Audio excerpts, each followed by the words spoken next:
अस्सलामुअलैकुम मेरे भाइयों, let's talk about market updates. और आज के दिन आप लोगों ने मैक्सिमम वोलेटिलिटी फेस की है और मैं आज की वीडियो में आपको जरा गाइड करता हूं कि ये इतनी वोलेटिलिटी की रीजन क्या थी, जो मार्केट एकदम से ऊपर गई फिर नीचे आई। तो ये क्या कुछ हमारे पास मार्केट में हो रहा है। हमारे पास दो मेजर एक्टिविटीज परफॉर्म हुई हैं पिछले 24 घंटे में, जिसमें से जो सबसे इंपॉर्टेंट है हमारे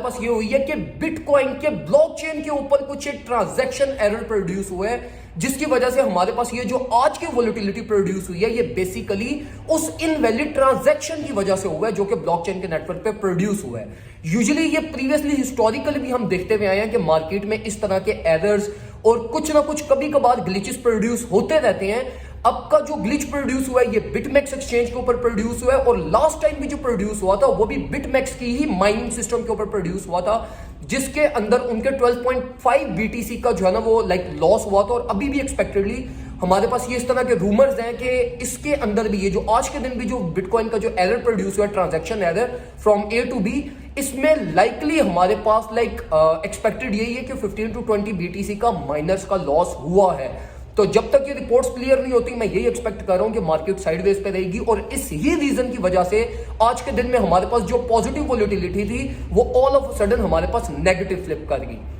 अब कल के दिन में ही हमारे पास एक और बहुत इंपॉर्टेंट इवेंट हुआ था, और उसमें हमारे पास ये हुआ था कि बिटकॉइन के स्पॉट ईटीएफ्स रिजेक्ट हुए थे। लेकिन स्पॉट ईटीएफ्स रिजेक्ट होने के बावजूद भी हमारे पास आज के दिन में मार्केट अपने बेसिक स्ट्रक्चर से निकल के अपनी हायर रेंज की तरफ और ब्रेकआउट की तरफ हमारे गई थी। अब ये तो सब लोगों को पता है कि भाई जो बिटकॉइन स्पॉट ईटीएफ्स हैं ये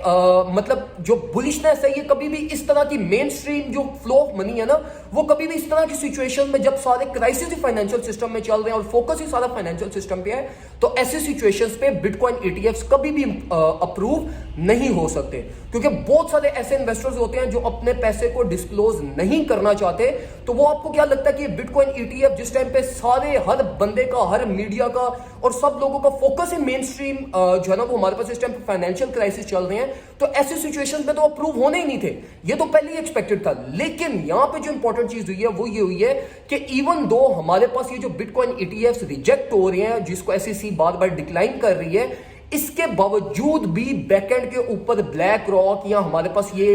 इनसाइट्स न्यूज कुछ मार्केट में आ रही हैं कि ये इंस्टीट्यूशंस ऑलरेडी एक्युमुलेशन अपनी स्टार्ट कर चुके हैं, और मार्केट जिस टाइम पे अपनी मिड रेंज पे पहुंच चुकी होगी ना और अपनी एक मेजर रैली ले चुकी होगी, ये उस टाइम पे टॉप सेल इवेंट क्रिएट किया जाएगा, जिस टाइम पे ये स्पॉट ईटीएफ्स को एक्सेप्ट करेंगे। और ये मतलब ये समझ लो कि ऑल विद द प्लानिंग और ऑल विद द मैनिपुलेशन ये मार्केट को इस तरीके से प्लान किया जाएगा। तो उससे बचने के लिए मेरे भाइयों आपके पास यही एक सहारा है कि आप चार्ट्स को प्रॉपर्ली एनालाइज करो। चार्ट्स आपको कभी भी झूठ नहीं बोलते, आप प्रॉपर्ली उनको एनालाइज करो, उसको लेकर चलो और उसके अकॉर्डिंगली आपकी जो एक्युमुलेशंस बनती हैं वो करो, रिस्क मैनेजमेंट करो, अपने आप को वर्स्ट केस सिनेरियो के लिए प्रिपेयर करो, और इसी तरीके से आपके